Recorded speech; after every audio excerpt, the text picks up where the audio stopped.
Take another deep breath and let it go. And together, let's take one more deep breath. And then let's just be in the stillness together for just a moment.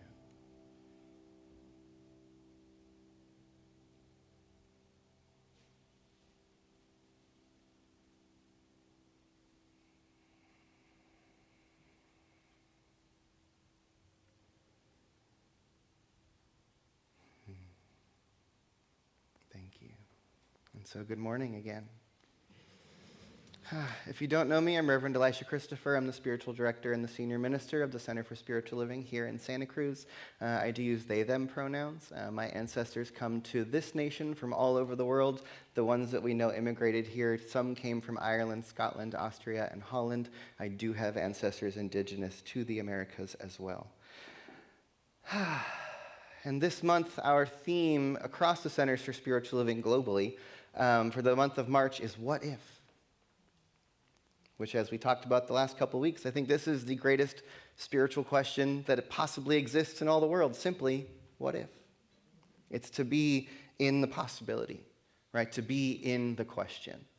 And, you know, many of you, if you've heard me speak over the years, many of you know that one of my unanswerable questions, one of my koans, if you will, my what ifs, is simply the question, how is this God?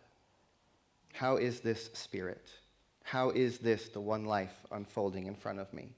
And, you know, my philosophy, this philosophy of Centers of Science of Mind, tells us that this thing we might call God or spirit or consciousness or whatever we might label it individually ourselves is the one thing.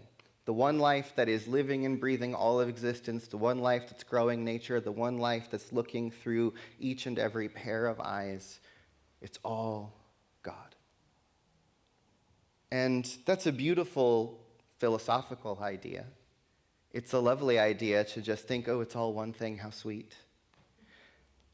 But it's a whole nother thing to really live in that deeper question of what if that is true?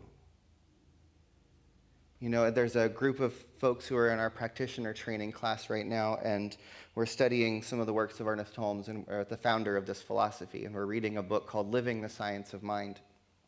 And in that book, there's a reading we had this last week, and he says, we all are separate physically, but that's where the separation ends.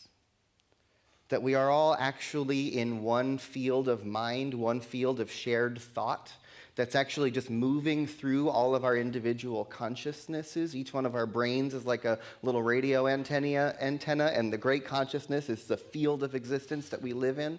And he says that we are only separate physically, but mentally and spiritually, we are one. Deeply, we are one. And it's really easy to live in the world and look out, and it's really quite clear. We are all separate beings. We can see, I'm up here, you're over there. Right? The separation is very visible. And I think more and more and more in the world, we're living in this collective consciousness experiment, we'll call it, that is pointing out the separation more and more and more.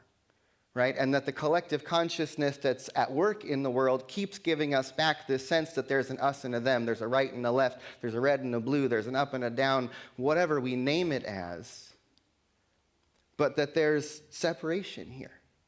And then my philosophy says that, again, there's only one of us here. And, you know, we can look at that actually quite literally, that when we go beyond the physical, we are deeply connected. Yes. And there's an experiment that's been replicated multiple times at multiple universities. You can do a little search later and learn more about this if you want. But the experiment simply says when you put two people together, and you have them sit together for 10, 15, 20 minutes and have them think about being connected with each other. Simply think about that connection, contemplate it, bring it to the forefront of the mind, and have two people sit together thinking about being connected. Then they take those people and separate them in the laboratory and put them in magnetically impervious chambers and put brain helmets on them and scan what's going on inside of the head. And they shine flashes of light into one of the people's eyes. And more often than not, both brain scans will show spikes of activity for the flashes of light simultaneously. There is no measurable signal being transferred, but simply two people sitting, thinking about being connected to each other. It starts to happen that whatever's happening in one mind is also happening in the other simultaneously at the same time. Now, that's really neat, I think. But it's also quite profound, because it tells me that when, and Ernest Holmes says, when we're in sympathetic vibration with each other, when we have relationship, when we think about each other, when we have love for each other, when we're in community, when we're the people we spend time with and we have energetic resonance, that on some level there's a shared consciousness that's happening. And we all might think that the thoughts that are happening in our head are our own. But what if the thoughts that are happening in our head are actually shared thoughts? That there's a field of consciousness that we're participating in. So when we come together in community in spaces like this, and we're all sharing in our attention, we're singing the same songs, we're hearing the same words, we're being in this vibration together, there's something else that's getting created amongst us in this space, and it's to something more. It's that sense of that collective consciousness, that sense of greater power starts to wake up when we come together. And if you've ever read any of Lynn McTaggart's work, and if you've heard me speak before, you know I'm a fan of her work as well, Lynn McTaggart says that any time a group of people focus on the same thing at the same time, something else starts to awaken. She says the power of intention multiplies depending on how many people are thinking the same thought at the same time. So why is this relevant or important to us? Because we have to remember that each one of us is part of a greater field of consciousness that's being created all the time. And that, you know, many of you know I've been talking about this singing resistance thing that's happening around the nation that we're gathering people for together here today, later, and again next month. That there's this movement of people starting to sing around the country. Singing in response to the ICE activity, singing to the ICE agents, singing to the people who are afraid. And the thing that has struck me as something so remarkable and powerful is that it started in Minneapolis. And a handful of song leaders started to get people together and sing songs. And now those same songs are starting to be sung by thousands of groups of people all over the nation, and starting to spread out around the world, people singing in solidarity, singing these songs. So what happens when we now have millions of people around the nation and around the world starting to think the same thought at the same time, starting to sing the same songs? There's a cohesion that's waking up. And I know that songs and chants has been part of the social justice and civil rights movements throughout all of the world and in this country throughout our history. That it's the songs that often bring people together, because that song brings the harmony. It brings that collective consciousness together. It wakes up that sense that there's something more that we're working with than just our individual personal power. And I have a sense that what's happening around this singing resistance might actually be the thing that's starting to bring a unity to all of the various movements that have been working for justice, have been working for peace, have been working for greater freedom in our nation. But something's happening that's weaving the web, that's calling us all together. Right? I think that's why we come into spaces like this, is to feel called into that greater sense of something more. And what if, there's our theme again, what if we all started to walk through the world remembering each and every day that there is actually something more here that is just waiting to be awakened? And that it's waiting for perhaps as many minds as possible to tune to the same thought. That perhaps something starts to awaken within us. There's a film I saw many years ago. It was called Humanity Ascending, by a futurist and researcher by the name of Barbara Marx Hubbard. And she tells in that film, she had this vision many years ago where she rose above the earth and she was looking at some future time. And she said she saw a collective moment of pain. where just about everyone around the world was in a shared experience of suffering.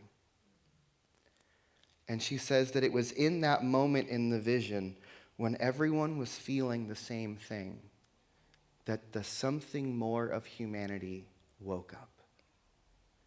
And that it was this step into the next phase of our conscious evolution, where we started to sense that true nature of the oneness that connects us.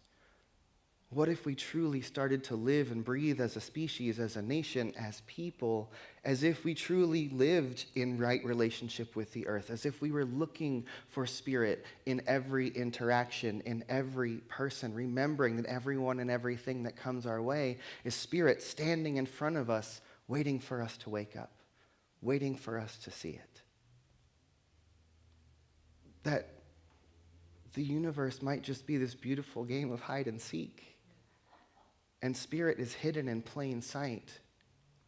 And everything that comes our way is the universe looking at you, waiting to see if you see it. Right, I told my story about the strawberry patch that's growing in my yard last week, if you were here for that talk.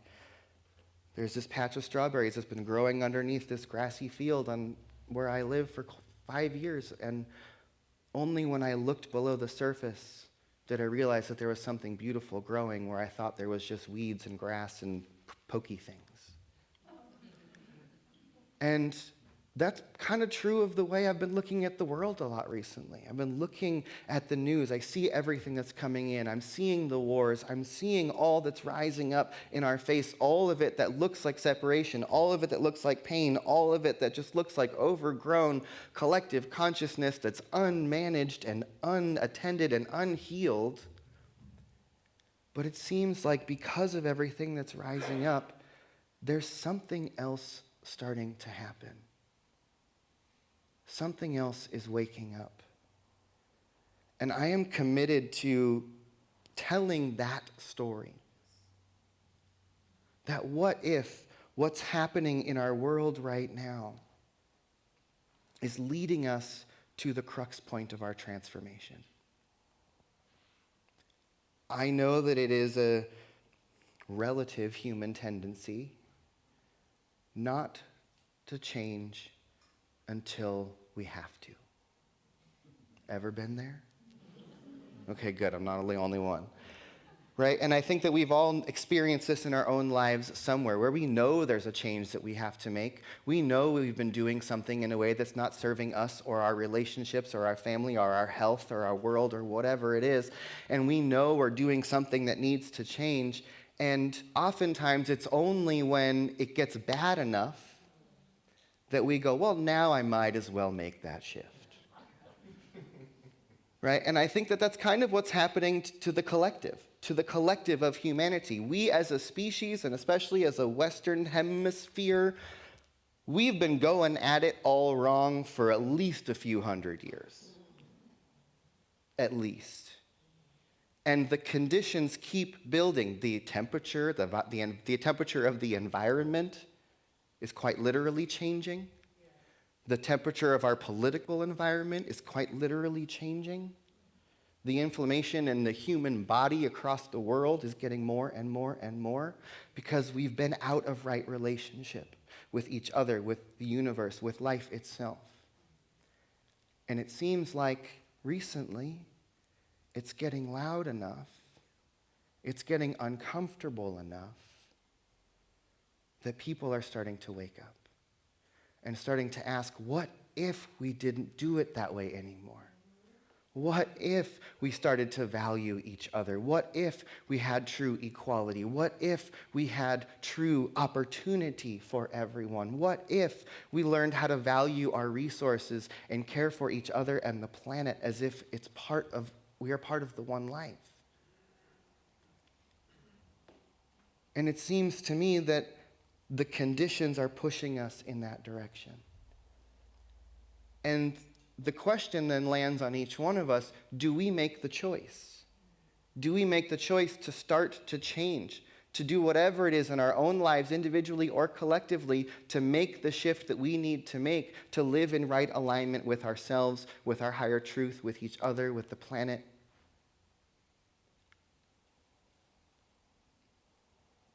What if we chose to wake up before it's too painful to take another step forward?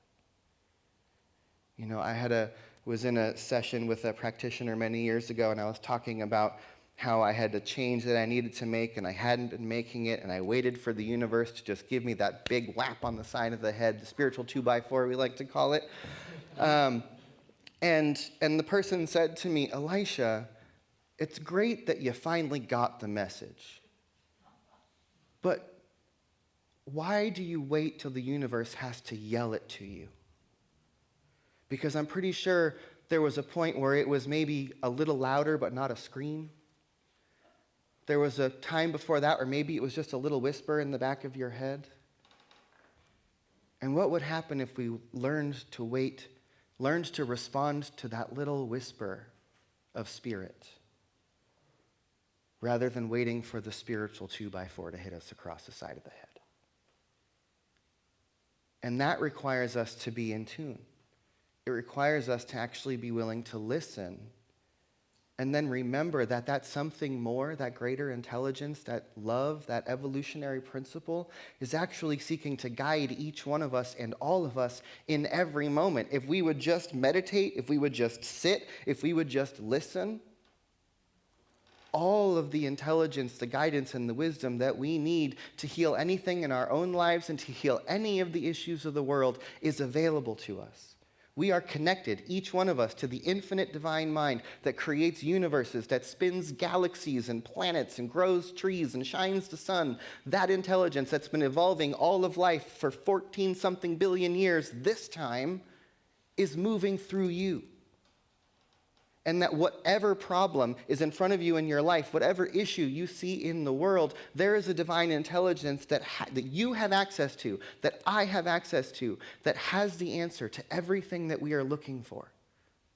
But it's a matter of being open to it, of getting still enough. And we live in a time where it is difficult, my friends, to get still and to be in the silence. Without your phone, without music, without a book, without coffee, without whatever it is. But there's so many things that keep our attention, that keep us distracted, that keep us at the surface level of existence, that keep us seeing all the separate things, and we've got to slow down enough to remember that there's something deeper at work here. There's something greater that we have access to, and that when we allow it to come through us, we participate in the awakening. Our job, our one job, and our whole time here on planet Earth is to wake up. Is to wake up to the truth that there is something way more profound, much deeper, and way more beautiful than we can possibly comprehend, and it's hidden just below the surface level of all the conditions and experiences that are smeared across the top of reality. And there is something so much deeper. Whatever the love is that you are looking for, it is available. Whatever truth that you're looking for, it is available. Whatever healing you are looking for, it is available. But we may have to look through some stuff to see what's actually hidden there and waiting for us to find it. The Buddhist chant that says Om Mani Padme Om basically means look for the jewel in the lotus flower.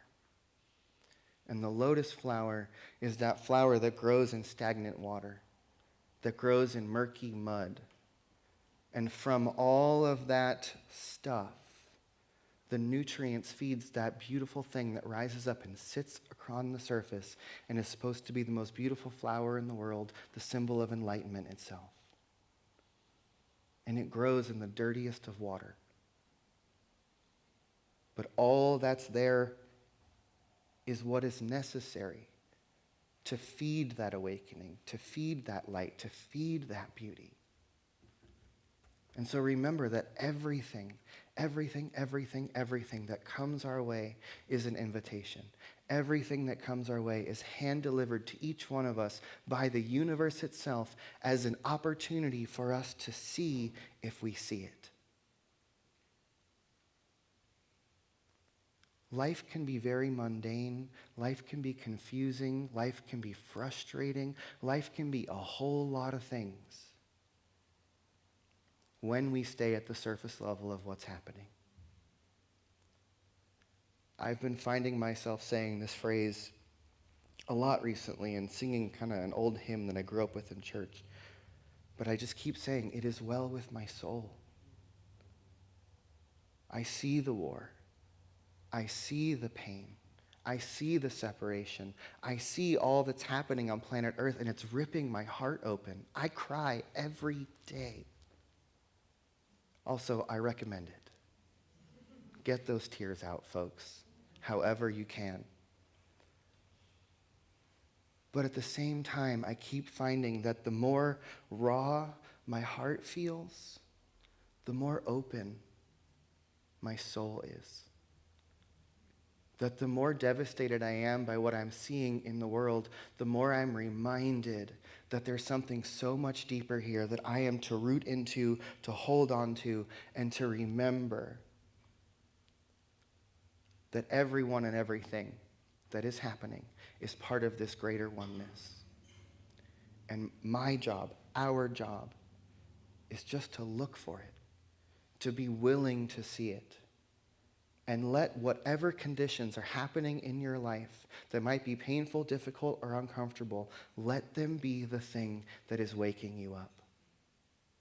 Let them be the thing that draws you deeper into your faith, into your trust, into the love. Because the pain can make us run, or it can call us in. And when we are called into that deeper place, then we get to be the folks in the world who get to call other people up. And we need to move beyond calling people out and start calling people up and calling people in. You know, one of the songs we're going to learn in the singing resistance gatherings we're having here is one of the songs that got started singing in Minneapolis, where they're singing to the ICE agents at the hotels where they're staying, and they're singing, "It's okay to change your mind. Come on and join us here anytime." Right? And I was talking to Heather Houston the other day about this song, and she was sharing this with her father, and he was like, "Y'all are actually going to sing to ICE agents and invite them to sing with you?" Yeah, that's the thing. To get beyond the us and the them, and to say at any point in time, you are welcome here. It's good on this side of this table, and there's room for everyone. Which means we have to have hearts wide open, willing to forgive, willing to hold people in their shame, perhaps, as they change their minds and see what choices they've made.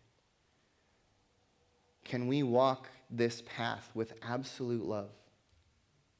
No matter what comes our way in the next days, weeks, months, and years, our job is to keep our hearts open and to look for the good, to let the love shine through our eyes. Because indeed, what if there really is only one of us here?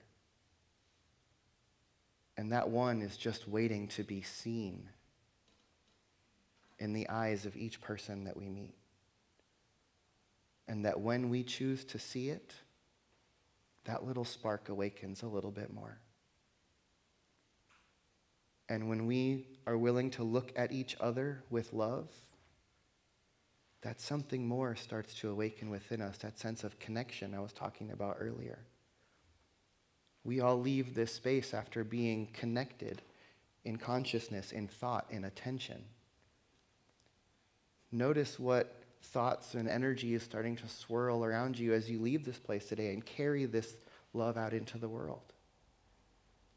We don't just come here to just feel good for ourselves. We come here to get aligned so that then we can walk this presence into the world, so that we can gift this consciousness everywhere we go, and also so that we are sourced when we see all of the terrible things that are happening in the world right now, that we are sourced and we don't fall into despair, but we fall into prayer.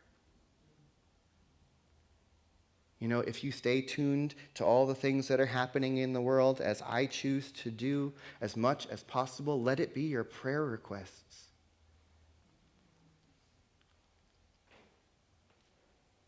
Because our job is to hold each other and to hold the truth, to stand in love, and to believe in what could be, and then to bring it about. So take a deep breath in. And if it's comfortable, close your eyes and take a deep breath in.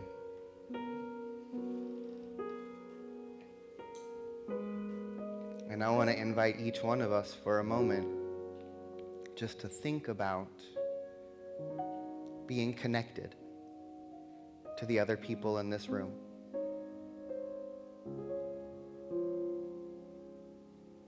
Just let the thought wash over you right now that the person sitting to either side of you, just send them your love. And just hold that thought. And just feel it. Because as we name that connection, it awakens. Because what I know is that there is indeed only one life. One power, one presence, one source of all being that is swirling through all of existence, shining as the stars, growing as the trees. The one life is speaking these very words. It is hearing them. And so let us remember that we are not just connected to each other here in this room. We are connected to all people. We are connected to all beings. We are connected to all of life itself. And so let us begin today to awaken to the wonder of the truth of our existence. To remember that there is only one of us here, and that one is love, that one is truth, that one is power, that one is possibility. And I know that love is waking up. I know that the more of us is awakening. I know that everything that comes my way, everything that comes our way, every condition unfolding on this beautiful planet, every single thing that is happening on this world right now is an invitation to humanity to awaken to the change that is necessary so that we can wake up to our spiritual magnificence, so that we can wake up to our divine connection, so that we can wake up to the power that is coursing through us. Remember that each one of us, the power that is moving through us is the power that has the capacity to create worlds and evolve all beings throughout all time. There is a great power moving through each one of us, and it can speak through our voices as truth. It can stand and move and march and act through our bodies as justice, that we, each one of us, can choose to evolve in any moment. We can choose to wake up. We can choose to look for the universe looking back at us. And when you're looking for it, just wait. Because the universe is looking back. And it's just waiting for us to see it. It's been there all along. And life is just waiting for us to wake up. And so in gratitude, I just know that there is an opportunity before each one of us and all of us to keep our minds in the love, to look for the truth, and to share that everywhere we go. And so let us just surrender and breathe in and breathe out. And as we breathe, I remind each one of us that there is something greater than we are that is breathing these bodies. It beats our hearts. The one life is moving through us whether we're conscious of it or not. But today, let us be conscious of it. Let's walk out into the world and let the light of love shine through our eyes as we look for God everywhere we go. So breathe in and breathe out. And so it is.